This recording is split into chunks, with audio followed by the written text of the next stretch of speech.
રાજકોટ મહાનગરપાલિકા ચૂંટણીને લઈને કોંગ્રેસ સક્રિય બની છે। સેન્સ પ્રક્રિયા માટે કોંગ્રેસના જે અગ્રણીઓ છે તે રાજકોટ ખાતે પહોંચ્યા છે। પ્રદેશ કોંગ્રેસ અગ્રણીઓ જેનીબેન ઠુમ્મર અને માનસિંહ ડોડિયા ઉમેદવારોને હવે સાંભળશે। આજે વોર્ડ 1 થી લઈને 9 અને આવતીકાલે વોર્ડ 10 થી લઈને 18ના ઉમેદવારોની રજૂઆતો સાંભળવામાં આવશે। જ્ઞાતિ સમીકરણ અને જીતની વ્યૂહરચના અંગે પણ ચર્ચાઓએ તેજ કરી છે। તો બીજી તરફ ઉમેદવારો કઈ રીતે ચૂંટણી લડી શકે અને જીતી શકે તે બાબતે ચર્ચા કરવામાં આવશે।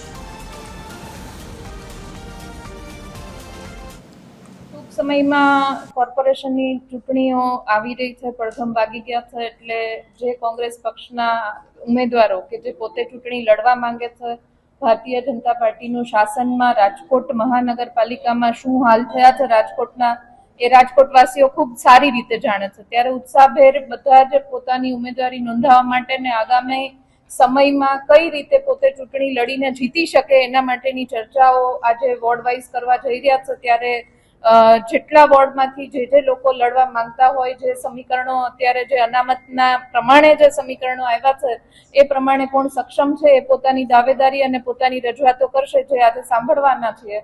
કોઈ ઉમેદવારોની જાહેરાત કે કોઈ પ્રોબેબલ ઉમેદવારોની વાત આજે કે કાલે કે હજી આ અઠવાડિયામાં પણ કરવાની નથી, ફક્ત આ સાંભળવાની કોંગ્રેસ પક્ષ તરફથી પ્રક્રિયાની શરૂઆત કરી છે।